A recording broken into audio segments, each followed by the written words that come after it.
Good evening, everyone, and welcome to the Adams Brothers Podcast. Happy Thursday to each and every last one of you. We'd like to welcome our guests here in our 6:30 hour. We have Mr. Tom Plaut. Plaut. Yes, he is a commissioner. He's a candidate. I'm sorry, for District 4 commissioner.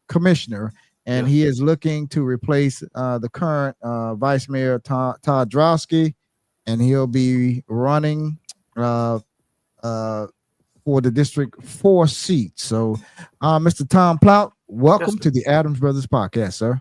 Thank you. It's an honor. You're welcome. You're welcome. So, for everybody that's watching out there in Facebook land and YouTube land, go ahead and introduce yourselves to our viewers and everybody that's watching around the world. Sure. Okay. Thank you. My name is Tom Plaut. I'm a longtime resident of Deerfield Beach. I've been here for 42 years, coming up this August. My wife and I have been married since 1983. We got married at Tradewinds Park, and we moved into our house here in Deerfield Beach. We're still in the same house. People laugh at me sometimes. How can you be in the same house for so long? Well, what's your tax bill? So I grew up in an area in Baltimore. I came down here in 1974 by myself. Always wanted to live in a warmer climate. And, I'm excited about being in Florida. I wouldn't want to live anywhere else, certainly not anywhere else other than Deerfield Beach.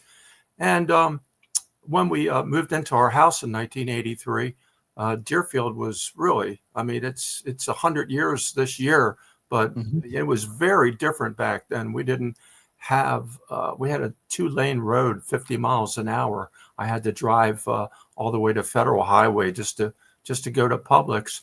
But I got involved in civics very early. I served on my community board, the Gates of Hillsborough, for 28 years, most of it as vice president.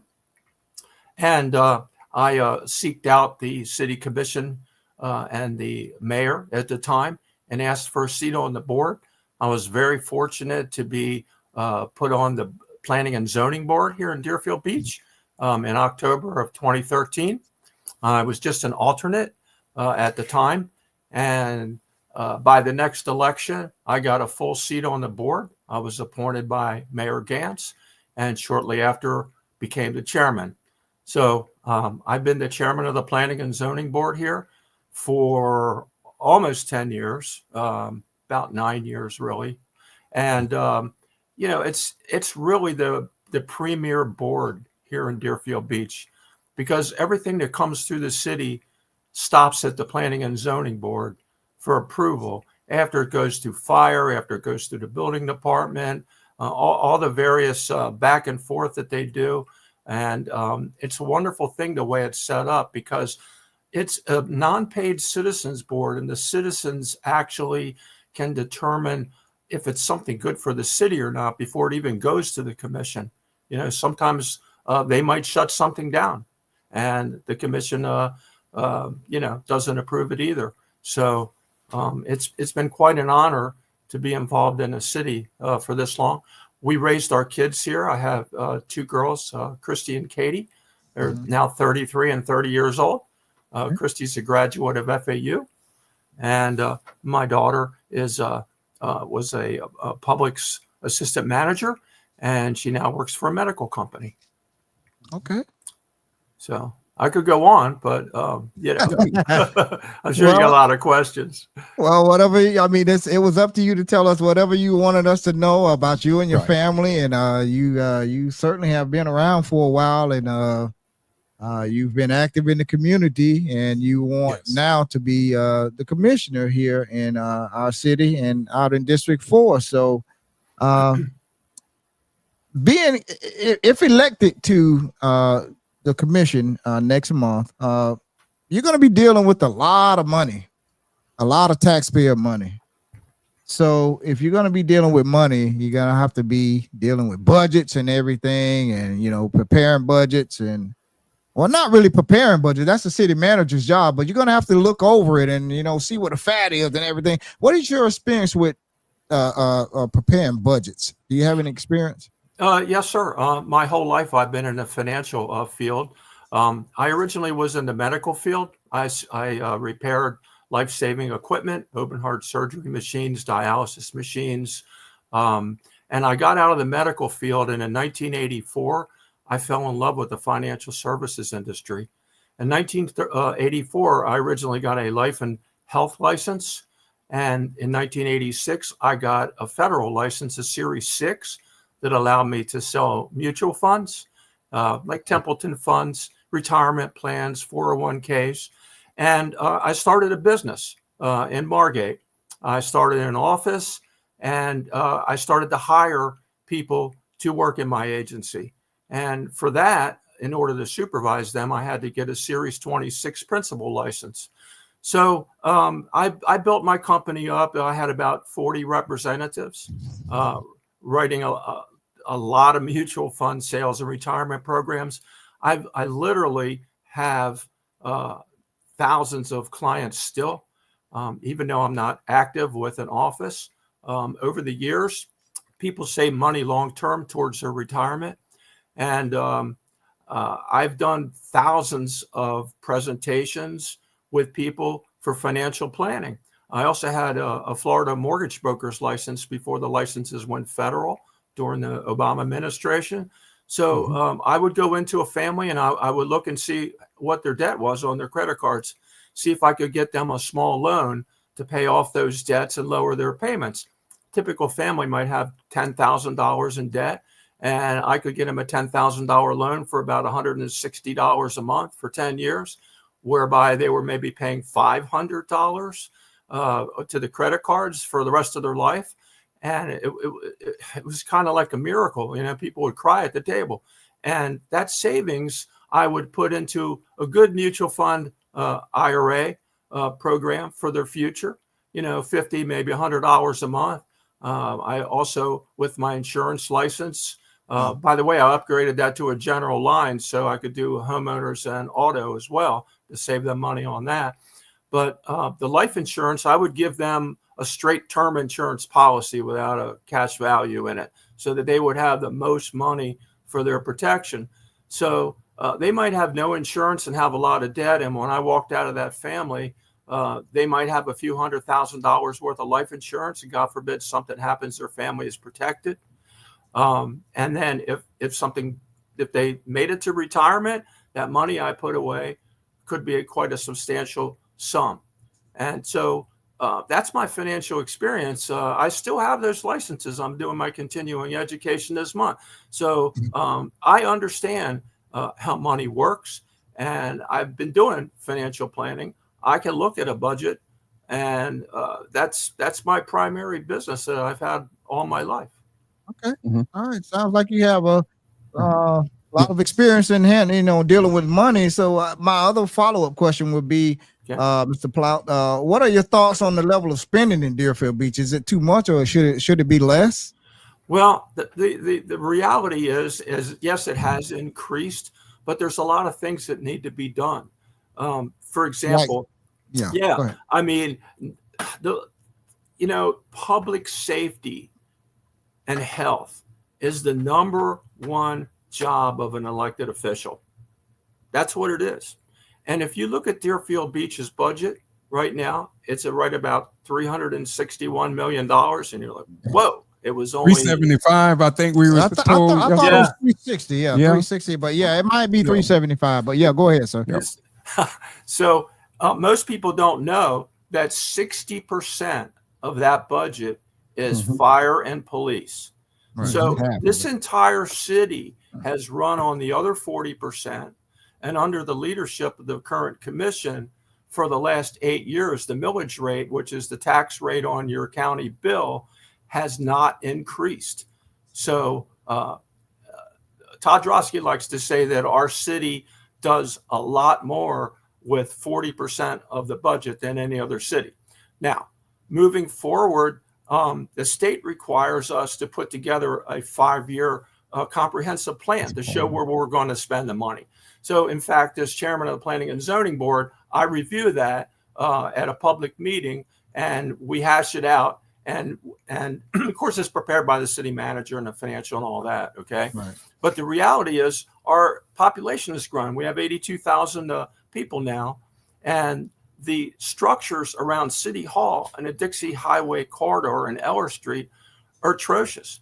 Nothing's been done to them for 50 years. The S-turn by the beach is depressed. Businesses are leaving. We got to get the pier back open. There's been a big delay on our pier, so we don't even have a pier, you know? So it's going to take money to do that. But fortunately, there are funds in the CRA, the Community Redevelopment Agency, that are being applied to a lot of these things. And each of the departments go out and they get federal money, they get state money, and they get county money. So the budget is necessary where it's at. It could go up, but we need these things, and we're going to do it without raising the taxes. And if you are elected, Mr. Plaut, what department would you give the most attention to that you feel should receive extra attention if elected as District 4 Commissioner? Well, the first meeting I'm going to have is with our new city manager, Rodney Brimlow, because he runs the entire city. And, he has an expertise that I seek, that I want to know what's going on all the time. I want to meet with him, have an open conversation. We've already talked a lot, and I'm excited about that. But, more importantly, we have a really big problem with affordable housing. With interest rates up and the property values up, it's really hard for affordable housing. And that's a really big issue that we have to deal with. I'm proud to be a part of a strip of land that was the last piece of land that is vacant that the city owned. It was right on 10th Street, just east of I-95. Yes. And so 2 years ago, a developer came in, and we thought it would be a perfect place to have affordable housing. And I went and door to door, because this is a public issue. It had to be on the ballot, for the city to sell that land. So I went door to door with flyers from the developer so that we could get that passed, and it did.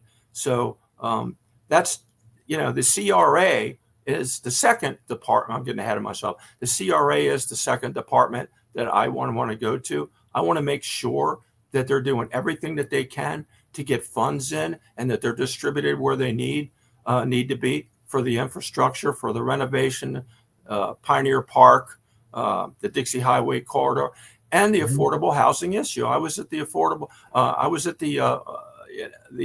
Housing Authority meeting last night, and it was a real eye opener. Yes. So pretty much that's it. Yes, and you said earlier you was on the planning and zoning board. If you could change one thing in the zoning code, what would it be and why?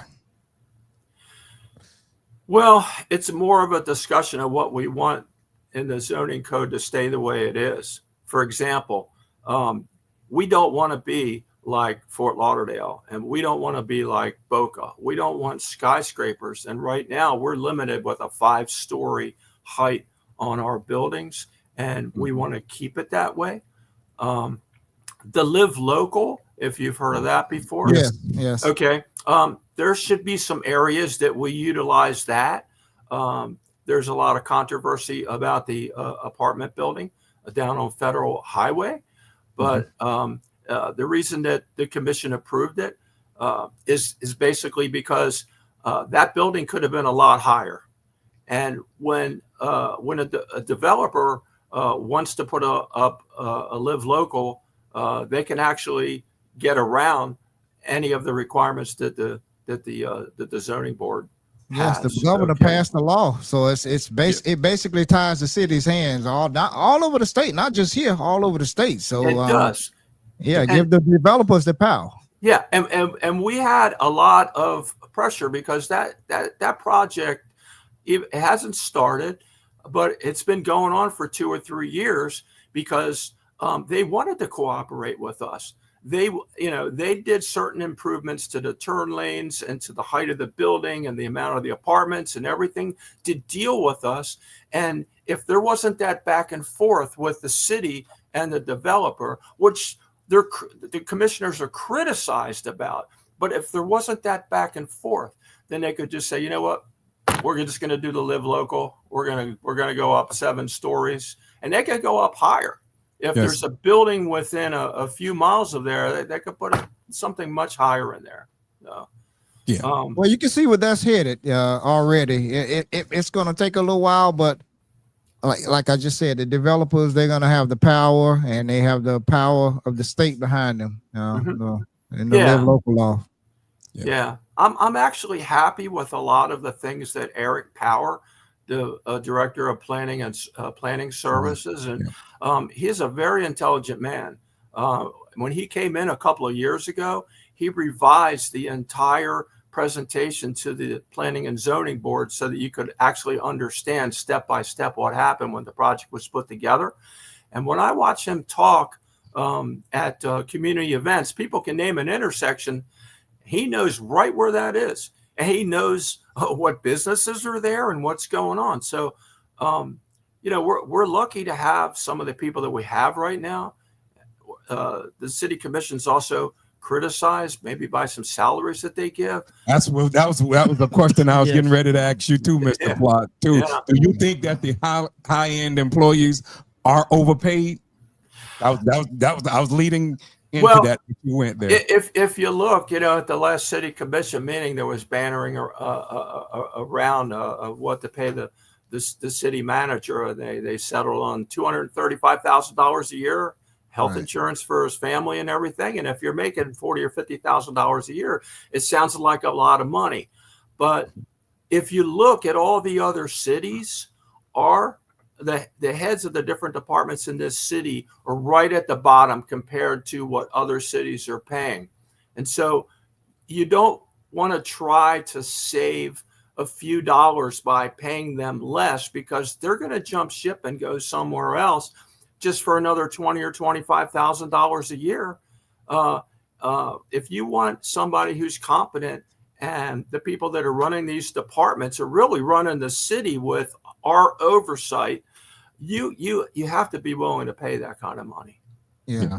And just to piggyback off of what my brother said, I mean, we both retired from the city of Deerfield, put in 25 years there apiece, and some of the higher ups back then when we were working there, they weren't as good as the ones we have now. And I thought that they were overpaid back in those days, and they shouldn't have been making the salaries that they were making. But I actually agree with some of the salaries. A lot of them underpaid. Yeah, some of them are underpaid here in this city. And for the work that they do, they do an outstanding job.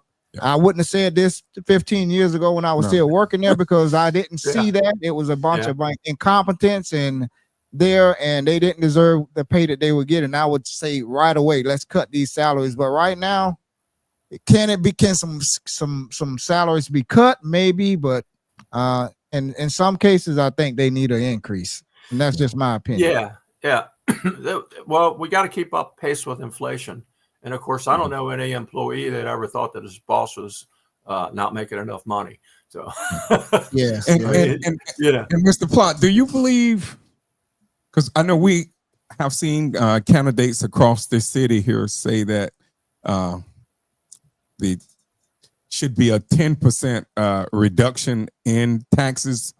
Do you believe, not the 10, but do you believe taxes should be cut? And if you do, what percent? I have talked to several people on the commission and the city manager what effect just a 10% cut would be, and it would go right at the heart of the public safety. And so I don't agree with that. I mean, when you think about it, if you look on your tax bill and the portion that you're paying to the city, to take 10% of that off, but maybe we have less police, we have less fire, we have less first responders, those are the most important things that we need, and those would be the first things that would be cut, because everything else is already contractually put in place, and you can't take 10% off of people's salaries, so it's going to hit fire and police. So I don't like that. And I heard another idea. Let's bring back the $20 beach parking pass. For $20 you can park on the beach, not just where the beach parking stickers are, but at any meter in the cove, anywhere. I don't agree with any of that. I think it's just it's a failed platform, because they're saying what people want to hear is we're going to cut your taxes. Now, of course, the current federal elections that have been happening in the last few years, they're running on raising taxes. So I would love to be able to do that, but it would hit fire, it would hit all the safety. It really would. And Mr. Platt, as a commissioner, if elected commissioner, what will you do to ensure the taxpayers of this city that what happened with the oversight of the pier and with the drainage projects, that never happen again? And what would you do as a incoming commissioner, if elected, to change that, to ensure that never happens again, being that you have served on the planning and zoning boards? And what would you do? Well, first of all, I have more time to look over those positions, because I retired a year ago, and I'll be a full-time commissioner. I don't know if we've ever had one in District 4, but I'm all about money, and I want to make sure that it's spent wisely. In our city charter, yes, it was a debacle about the pier. For them to come out and say that unforeseen circumstances happened, it really was a lack of planning. And if you would go back in November and look at the city commission meeting there, the mayor was furious that these things were not foreseen. And they led us down that path. Okay. And when I say us, I say the commission. Okay. They said, okay, we're going to renovate the pier. It's going to be done for our big centennial, and everything's okay. But you have an opportunity to upgrade these things, put in fish baits, make it look more like Pompano, which is the big fancy pier right now, and all that. And so the city commission said, that's a good idea. How much is it going to cost? And they put a dollar figure on it. And then they voted it in. And what happened was that the department head did not recognize that now it wasn't a repair, but it was a renovation. And now federal permits had to be pulled for this complete renovation. And that took a project that was about $3 million up to about $5 million. That should have been foreseen. Now, unfortunately, the damage that Hurricane Helene did to the pier, we didn't get any federal money on that. Even though we were hit from that storm, they decided at the federal level to cover Palm Beach, and we're just south of there, a few hundred yards. So that's a shame. So, but that was a big mistake. And the mayor, the commissioners, they couldn't fire that person. All they could do is reprimand them. That's up to the city manager. So yeah, she was eventually fired here about 2 weeks ago. Oh, okay. Yeah, they fired her. The environmental services department head, Priscilla. I can't think of her name. I thought she was a nice person. I mean, we had her on our podcast. Yeah. I thought she was nice, and I mean, she was nice with us. I mean, it's unfortunate she lost her job behind that, but that's what happens in government in this day and time. But yeah, she ended up losing her job behind that, though. Okay, so thank you. I didn't know that. I didn't know that. But Brimlow made the right decision. So, to answer your question, I'm going to be there on top of everything. I want to be in the city hall office, even if the roof is leaking, as Todd tells me, But I want to be there. I want to be able to look over everything. By the way, my wife Dottie is on the education board here too. So we're a team. You're electing two people. Do you believe that Deerfield Beach should have a new city hall and a new public safety building? At least that's what they call them in other states, the BSO in the Pioneer Grove area. How do you feel about that area being developed? Well, new city hall, new police department, and the Pioneer Grove area. I know I'm through a lot at you just now. Yeah, that's fine. The reality is, first of all, the buildings are 50 years old. Okay, it's sometimes things can't just be renovated. You know, they have to do more. And I was just down there to file my second quarter, my first quarter filing papers the other day, and I had to park blocks away. Okay, the bureaucracy at the city, the people that we need to run the city, there's so many people there. There's no parking anymore, so they want to look at another area, an area that the city already owns, and have some of the departments move over there to make room. But the city hall, they're putting money aside for the whole Pioneer Grove project, which is eventually over the next 5 years going to cost $75 million. Now, yeah. They tell me that the taxes aren't going to go up because of that. You wouldn't believe that, okay? But I haven't seen it. But they're planning on it. They're working on the grant money and all that. But yes, those buildings have to be improved. And once again, right next to City Hall is the police station, and fire and police merged with the BSO years ago, as you guys know. So that it's public safety, it's response time. You know, if I fall over from this chair right now, I want to know the guy up the street's going to be here in about 3 or 4 minutes. You know, and the whole place needs renovation. And you know, we got this freebie ride system that's really been criticized. At almost every homeowners board that I speak at, nobody's heard about it before, but it's an amazing thing. It's going to be We've been advertising it here on our podcast. We advertise it here all the time. Yes. No fault of yours. That's exactly right. I had somebody almost fell off his chair when I told him about it. You can live anywhere in Deerfield Beach. And if you want to go to the beach, if you want to go to the Cove, we'll pick you up. We'll let you go out to dinner, have a good time, come back. Won't cost you a dime, maybe tip the driver a few bucks. But you know what?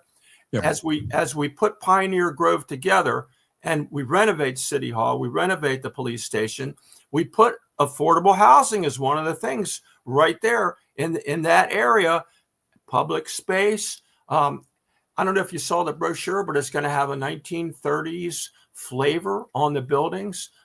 We already changed the color schemes and all that. It's going to be cobblestones and like stone type of buildings where you know, and all that. It's going to look wonderful. And if we make this a tourist spot, if we make this a place that people want to go to, if they know that we'll send a free shuttle out to the airport to pick them up, over to Amtrak to pick them up. When they get here, they won't have to rent a car. They'll be right there in the hub of the city that we don't have right now.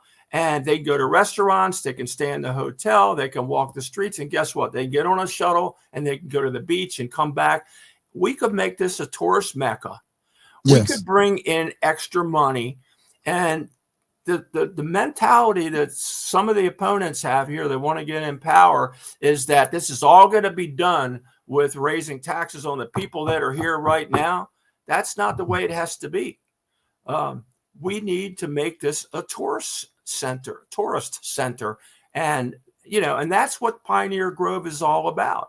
And, you know, the renovation. So, yeah, we can't, I mean, when you drive by City Hall and you look at the clock tower, well, what are you thinking of? Back to the Future, right? Yeah, it's old, you know? And it's been there for so long since I was going to Deerfield Beach Elementary School. Yeah, that area needs to be redeveloped over there. And I'm glad you agree. That's great. Yeah. Oh yeah, I definitely agree. We've been here all of our lives. You know, we've been publicly here, so nothing has changed. Advocating for these things. So when we go up to Boca Raton or we go out to the promenade out in Coconut Creek, they have nice. central city, in the center of the city over there that you can go to, and we want Deerfield to look like that. I'd like to go to my own city instead of going out to Coconut Creek or going to Boca Raton. We want that here. And Yes. while we're talking about Pioneer Grove, what are your thoughts on an amphitheater? Because I know I have been the face of an amphitheater here in this city, and we've been advocating for it here on this podcast. The people here in this city wants an amphitheater. Boca Raton has one, Pompano has one. Sunrise has one, Parkland. We're surrounded by cities with amphitheaters, but we're the only one that doesn't have one. Well, so what are your thoughts on bringing an amphitheater here? Because that's going to be asked. One of the questions, one of the questions that the public is going to ask, because they want an amphitheater here. If elected, would you be in favor of it? Absolutely. I mean, you have to have live entertainment. Why are people moving to the villages? Because they have 5 squares and every day at happy hour, and bands are playing and all that. And you guys probably don't know it, but I'm a musician. I'm a published artist. Really? I just wrote a song for Deerfield that this Saturday, if you watch me in the parade, I'm going to play my song. It's called Deerfield Beach, That's Our Home. I just copyrighted a song for the city. We don't have a song. But as a musician, I want to see a venue for entertainers to come, and on special events, kick in a few dollars and have, big entertainment like we do down on the beach. So yes, we need that. That's part of the whole draw of what we're trying to envision for this city moving forward. And we know it can't happen overnight, and I don't think no one, the taxpayers, expect it to happen overnight. You have to plan it. You have to find the right spot. I don't know how you would do it, if you would, go up with it, whatever creative way that we pay the people who plan out these things, however way they could do it. We want an amphitheater here, and I'm asking all of the commissioners. I don't care if you're a commissioner in 1, 2, 3, 4, or wherever. The mayor. We ask everybody that same question. Right. What are your thoughts on an amphitheater? And if they say that they don't want an amphitheater here, which I don't think that would be a smart thing to say, but if they say it, I don't think it would look good. It's their opinion, but that's not what the taxpayers want to hear. Yeah. Fortunately, we're in a very wonderful position right now. When I first heard about Pioneer Grove, it was 3 or 4 years ago, and I was praying that they wouldn't get around to doing it until I got in, because I want to really be a big part of this. And that's why you see all the streets being ripped up right now around City Hall. There's gigantic drainage there. They're putting all the infrastructure in there under the ground right now for stormwater. We don't want to have an aging infrastructure like you see down in Fort Lauderdale, where all of a sudden all the sewers are overflowing and the sewer water's going into the canal, and suddenly I can't buy any crabs or anything for a month or two, from the local fish market.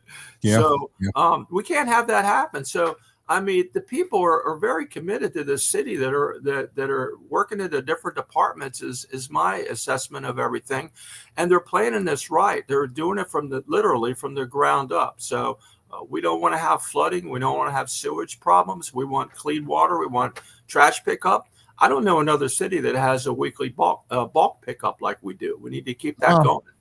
Which we get talking about the dump, I can do that too. Yeah, we get A+ service here. We do. 2 garbage pickups a week and 1 bulk pickup a week. Some cities you only get 1 bulk pickup a month. So true.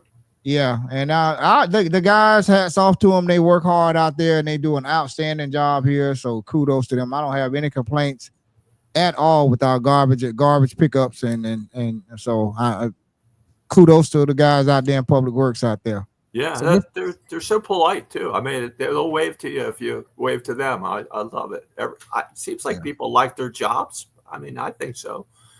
Yeah. So, Mr. Plaut, took probably, like I would say, to calm the fears of people that think progress will be made only if their taxes rise.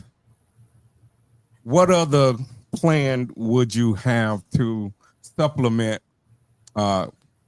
taxes from rising besides grants? I know you said grants earlier. Is there anything else that you would do, you could come up with to supplement the fee and, you know, help to calm the fears of people who believe that just what we're talking about now, that can't be done without their property taxes rising? Well, again, I would say have the faith that if we build a tourist center that people want to come to and they want to stay at. I mean, we got 2 hotels on the entire beach, but nothing east that, you know, except for the one at 95.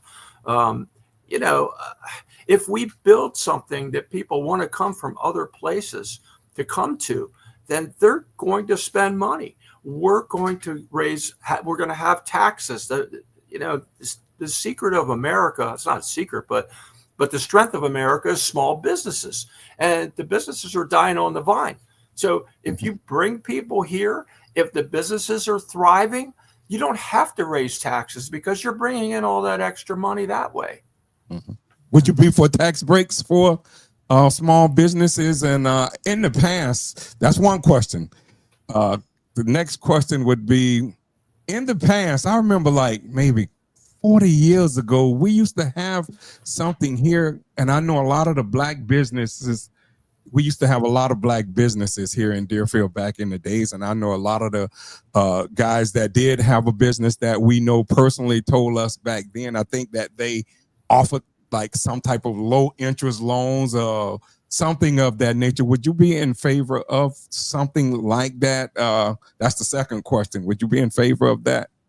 I would like to have a roundtable to find out anything that we can do to give a business an incentive to come in. Maybe a tax break.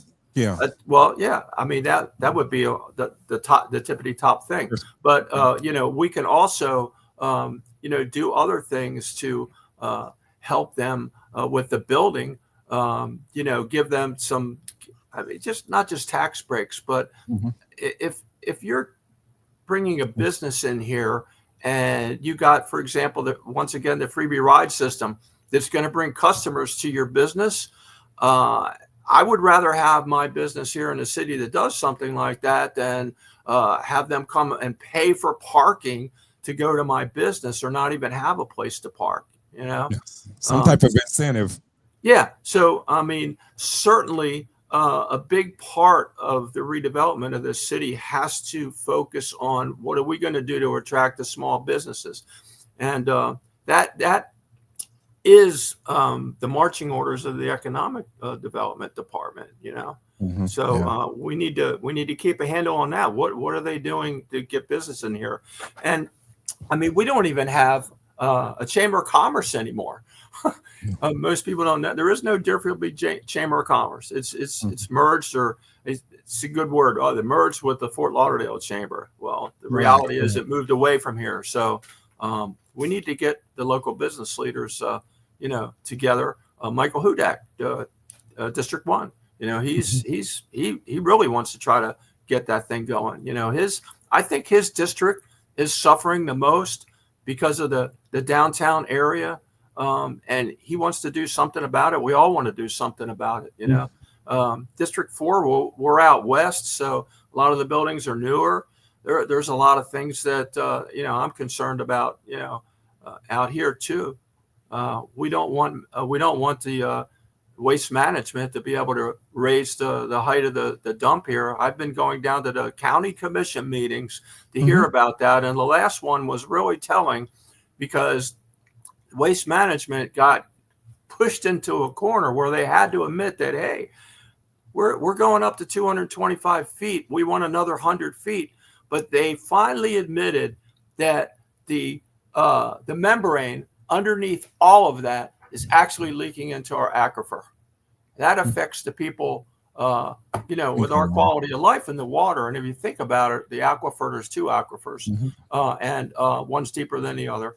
And, you know, so that's all Washington South. Pompano should be up in arms about this stuff. And so it's just a money grab right now. There's 31 cities in Broward County, and there's only 3 of those cities that still dump their trash here. We don't dump our trash in our backyard. We just learned that it goes up to Kissimmee. It does. It does, because, you know, the landfill up there has a 40-year lifespan right now. Okay. And so they want to take where they knocked the incinerator down and fill that in, go up another 100 feet. And something I learned from Eric Power, our director, what happens to a landfill when it's finished? Well, it's supposed to be turned back to the public. And he named an area down in Davie that was a decommissioned dump, and it goes through actually a 50-year process of re-permitting and sanitation, and, you know, cleaning it up, you know, decontaminating it and whatnot. And now and I can't name the park, but it's a beautiful park down there. Okay.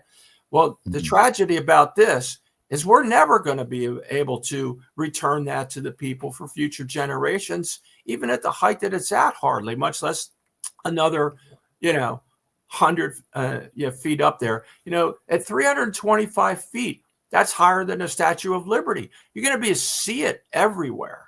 And, you know, and it's so it really, honest to God, it's a money grab by them. They're already sending the majority of the trash up to the other dump, and they're $1 billion company. They could do us a favor and send the rest of the stuff up there and stop it now. We don't need that dump right now. They are putting construction kind of stuff up there, but there's 3 cities that are still doing the, you know, the stinky kitchen trash stuff, you know, but not our city. So Coconut Creek is the most affected by it, and we've sistered up with them at the county commission meetings. Mr. Brody is amazing, Commissioner Brody. So I'll get off of the dump.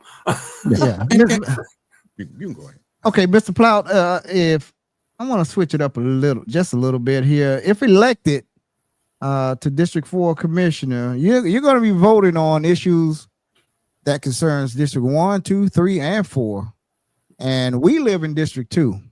And the Dixie Quarter has been empty for years and years and years and years. And we'd like to see something over there. A lot of people feel that District 2 has kind of fell by the wayside a little bit. We need more resources poured into District 2. And what are your thoughts on developing the Dixie Quarter and the beautification of the Dixie Quarter from Hillsborough down to, I believe that runs from here to 10th Street, the Dixie Quarter? Southwest 10th Street, yes. Yeah, well, that's under consideration as well right now, and it's all about public input. The first thing that the city does is it has a series of meetings where they want the public input on what they want, and that is the stage that it's in right now. You know, how do we get businesses in there? Public safety is very important there. You know, the lighting. Unfortunately, we can't do a lot about roads. It's all FDOT and the MPO that deals with that. But that is a very important part of the renovation. It goes hand in hand with the Pioneer Grove District, is the Dixie Highway. So what are my ideas? I want to hear what everybody else's ideas are, but obviously we need to have the buildings look better. We need to attract businesses into there with the incentives that, you know, that we can determine that will help get businesses in there. I don't like the lighting down there. And that's what needs to be done. It needs to really be an emphasis on that. We can't, you know, it doesn't matter that I would only be commissioner of District 4. Every decision is for the best of the entire city. The commission works together for the betterment of the entire city. So that is a depressed area, just like you know, the Eller Street area is. All that needs the same attention, and it needs the same solutions pretty much.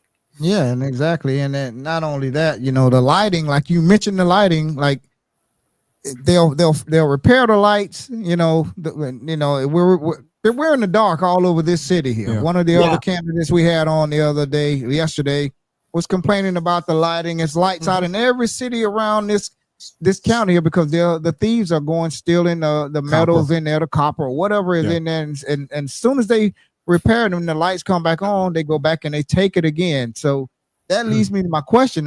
When we hopefully get some developers to come in here, we would like to see them put in some state-of-the-art lighting where it's harder for these thieves to go into these poles, and you can see the plates open, that they're on the ground. I see them all the time when I walk through there. Sure. So what are some of the thoughts that you have about the improved lighting up and down the Dixie Quarter there? And I know the Dixie Quarter goes from Hillsborough to 10th Street, but we're going to be going down the Sample Road here pretty soon. Right. So yeah. Well, it's actually written into the planning and zoning, book right now, that every plan that's done has a photometric plan. It's very interesting. It depends on the area, the intensity of the light expressed in lumens.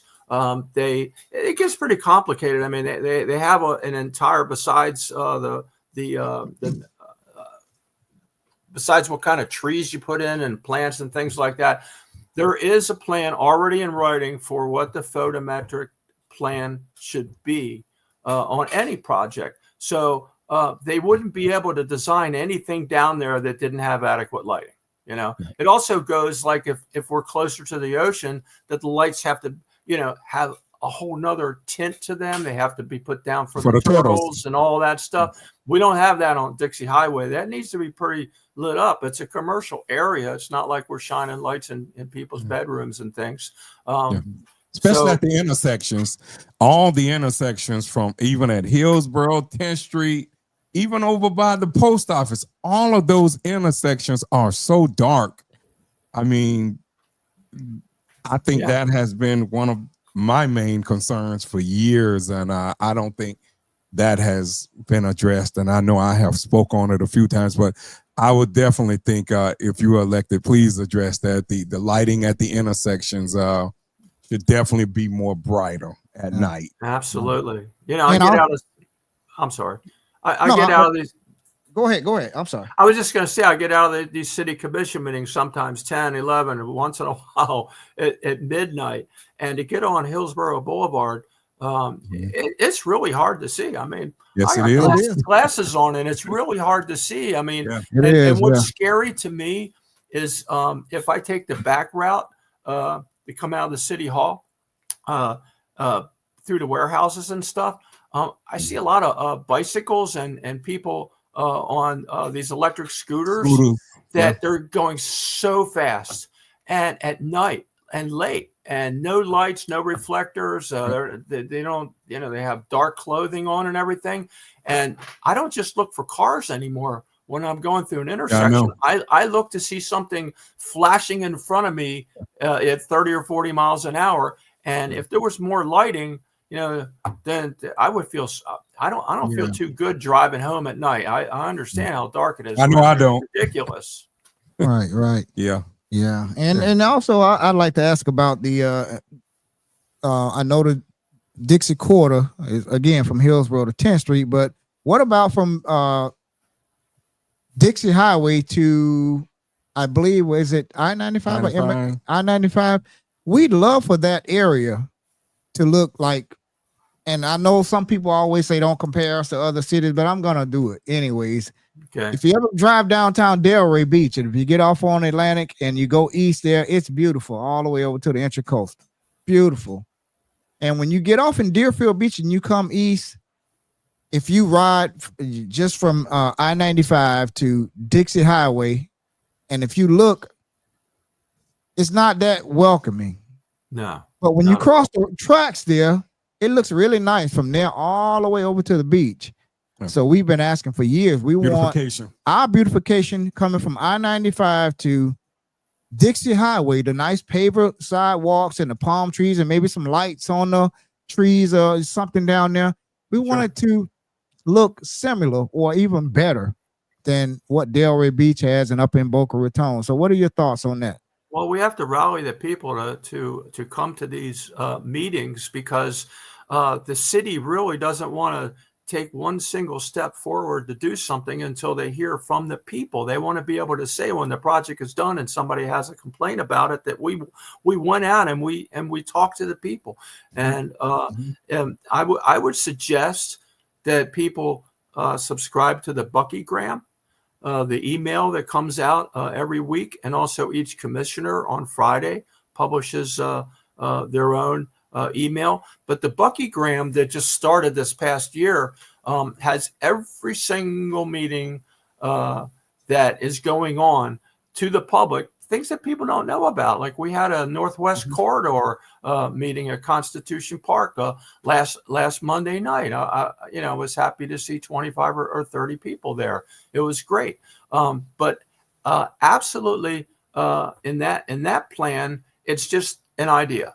Okay, they had FAU master's degree students come down about a year ago and looked at all of our intersections and all of our businesses. And the idea was, how can we make this more connective?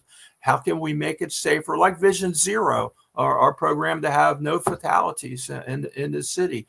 And the conclusion of that was to present it to the people. So that happened on Monday night. So I would look forward to Commissioner Preston and the rest of the new commission to have those kind of things happen in District 2, because that's an older area.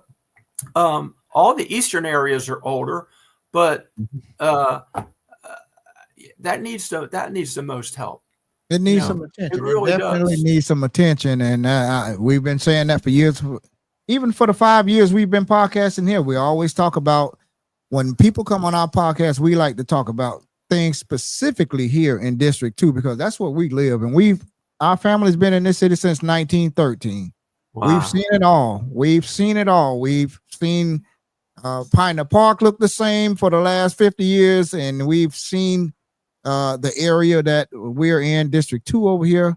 There's been a lot of improvements. Don't get me wrong. They've been putting in some work. We're not saying that the city has not done anything, because they have done some outstanding work, but there's more work that needs to be done. And that's why I've been focusing on when they come on this podcast, the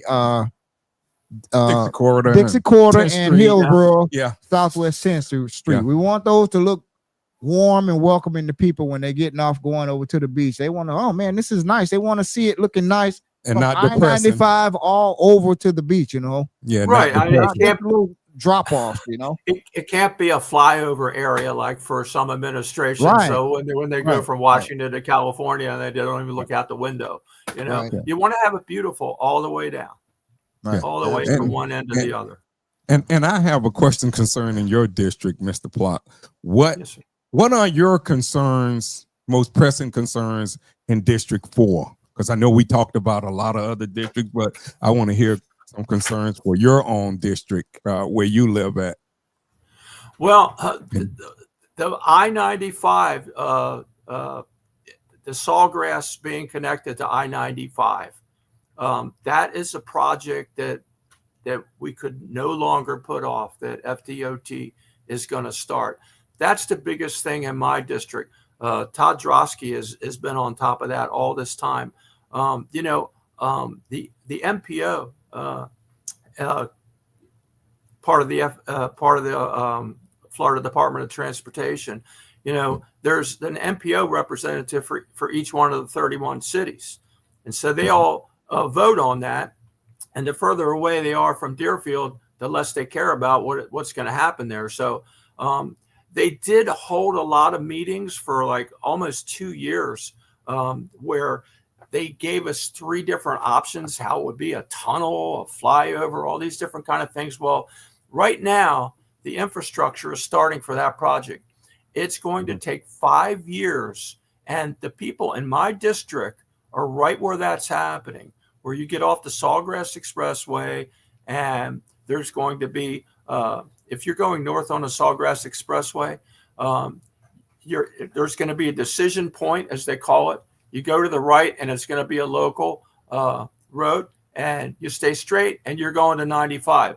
Well, we have to think about, the noise, the dust, the hours of operation, Right now, they want to put all the trees and everything in, and all the landscaping in that, and they're happy to do that. But what they mean is they're happy to dig the holes and plant them. They want us to buy the trees and all the landscaping. Did you guys know that? It's unbelievable. So, no, I didn't know that. Yeah, we have to be on them big time.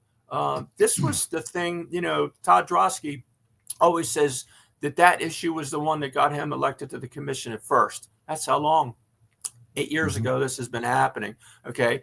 I don't think anybody else knows inside and out as much about that issue as he does. And I'm learning from him about it, but that's my backyard. And I'm very concerned about, the noise, the traffic, the rerouting. It's going to be a nightmare. We have to be on top of it. I think that is the biggest issue for my district. And of course, right down the road, we have, Mount Pompano. So that all ties in. Our area is newer. The FDOT has done a lot of things with the streets and the bike paths and everything. And we just had that meeting, as I mentioned, on Monday night. So we're looking to see, what we can do to keep things going in there and get some businesses in there and all that other stuff. But that's really the big headache that we got. And I feel sorry for the people at Century Village too, because that's going to be a lot of noise for those folks right there. And they're going to be putting up walls to try to, mitigate the sound. Yeah. Sometimes walls have a way of echoing back and forth, Yeah. But that's the big one. That's the big one I see from my district. Yeah. Okay. And this is my final question, and we're going to let you get out of here if my brother don't have anything after my question. This is my last question. If elected, what 3 steps would you take to put our city on a firmer financial footing? 3 steps. The first thing I would do is go in and talk to the city manager and get a good feel on all the departments and the financial department as well. I want to study that 5-year plan. 5-year plan, just when they put that out, what we're going to spend over the next 5 years, it doesn't sit there for 5 years and be revised again. It's revised every single year. Okay, so that's coming up this summer. Also, the budget hearings are coming up in the spring and the summer this year. Okay, very important. People don't realize it. They don't come to it. But each department comes forward at the budget hearings and says what their budget is, what they've done for the last year, what they want to do next year, and how much more money that they need and all that. We have to make sure that each department is budgeted properly, that the people are really committed to what they're doing, and that they get, things done. And so the city doesn't run on air, it runs on money. And the 40% that we have, with the 60 going to fire and police, as it should, needs to be spent really wisely. So as a full-time commissioner, I'm going to enjoy being in my office down there in the hub of everything, and I want to keep my eye on every penny that's going in and out of there. I want to make sure that that I'm aware of everything that happens down there. By the way, I'm very proud of the endorsements that I have for my campaign right now that I haven't mentioned. I am endorsed. Please, you can mention them, please. Okay. I have an endorsement of the police union. I have the endorsement of the firefighters and paramedics. I have the endorsement of the teachers union. I have the endorsement of Todd Drosky, who's running for mayor. And I'm very proud of all those endorsements. I worked very hard to get those endorsements, and I'm going to live up to the promises that I made for those people. I was just starting to say the word teachers because, the future is our folks. Last night to see the drum corps and all the elementary school and everything, it was really something. And when those kids grow up, they need to have the best teachers. Teachers need to make more money. Oh yes, and we can't control that a lot because that's the county. But boy, can we talk to the county. They they should be doing something about a playground at Quiet Waters Elementary. And there's no playground there. When I'm out walking and knocking on doors, as I've been for the last couple of weeks, I had a lady tell me today, well, you're putting over the Villages of Hillsborough, you're putting in a brand new playground. Why don't you put one in at Quiet Waters Elementary? I said, well, we're putting a brand new playground in at the Villages of Hillsborough because it's city property. And what we do is we renovate every single playground in every park in this city every 10 years. And that was on the schedule for the 10 years. Okay. And that's the county. That's the county. So we can't do anything other than go down there and talk to them and beg with them and everything else. So yeah, I would tell them to email them if you're concerned about it. There's nothing Deerfield could do. We could talk to them and email them, and then you could do the same. So yeah, that's county property. Let's go down in person. Get them on the phone. Yeah.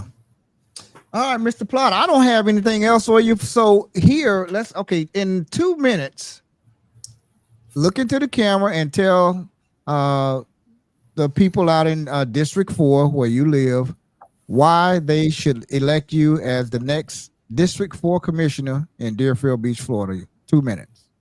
Okay. I pledge that I will be a full-time commissioner. Most of the commissioners, the mayor, they have jobs maybe other than District 3, and I don't deride them for that. But I want to have a full-time commitment to my city. I've lived here for 41 years. I've served on my homeowners board for 28 years. I'm the chairman of the Planning and Zoning Board. I want to make sure that this city is fiscally responsible. And as a licensed investment representative with a Series 6 and a 26 principal and a general lines, I know the financial industry. I've spent my whole life working on that. So I want to make sure that we're good stewards of the money. And I would like your vote. I would like your ability to put me in office. And I really I want this. This is my 10-year, more than 10-year plan to do this. This is what my retirement is all about, is serving the people. That's what I want to do for my city. And the election is going to be held on March the 11th.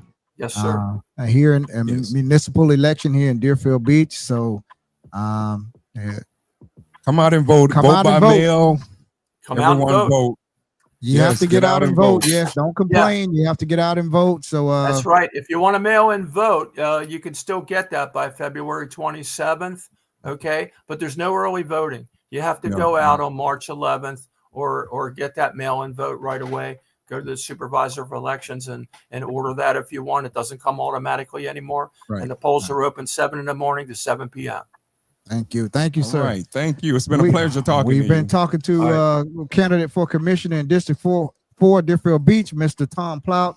Thank you for joining us here on Adams Brothers Podcast, the best podcast around here. Come back when you win and talk to us. All right. Thank you very much. It was an honor, sir. You're welcome, sir. And good luck to you in the upcoming election. All right. Thank you very much. Thank you and good evening. Good night, sir. Good night. Good night.